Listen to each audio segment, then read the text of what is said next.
بسم اللہ الرحمن الرحیم۔ اپنا اسلامک اسٹوڈیو میں خوش آمدید ناظرین۔ حضرت عمر رضی اللہ تعالی عنہ کے دور خلافت میں مدینہ میں ایک گانے گانے والا رہتا تھا جو گانے گایا کرتا تھا۔ جب اس کی عمر 80 سال ہو گئی تو اس کی آواز نے اس کا ساتھ چھوڑ دیا۔ اب کوئی اس کا گانا نہیں سنتا تھا۔ گھر میں فقر و فاقے نے ڈیرے ڈال لیے، ایک ایک کر کے گھر کا سارا سامان بک گیا۔ آخر تنگ آ کر وہ شخص جنت البقیع میں گیا اور بے اختیار اللہ کو پکارنے لگا، یا اللہ اب تو تجھے پکارنے کے سوا کوئی راستہ نہیں، مجھے بھوک ہے، میرے گھر والے پریشان ہیں، یا اللہ اب مجھے کوئی نہیں سنتا، تو میری سن، میں تنگ دست ہوں، تیرے سوا میرے حال سے کوئی واقف نہیں۔ حضرت عمر مسجد میں سو رہے تھے کہ خواب میں آواز آئی، اے عمر اٹھو، میرا ایک بندہ مجھے بقیع میں پکار رہا ہے،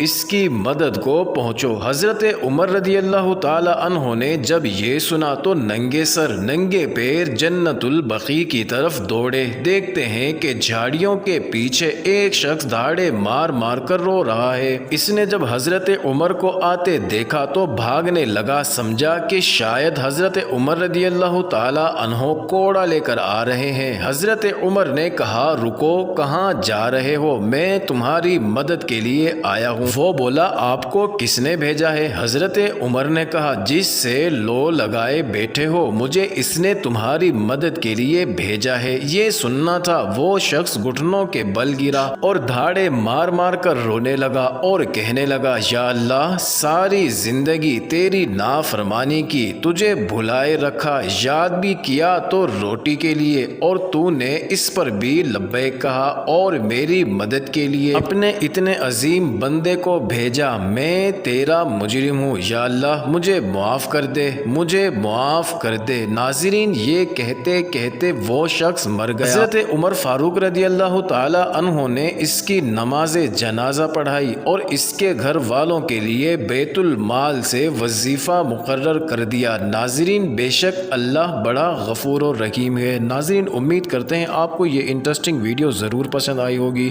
تو آپ ہمارے چینل اپنا اسلامک اسٹوڈیو کو ضرور سبسکرائب کر دیں۔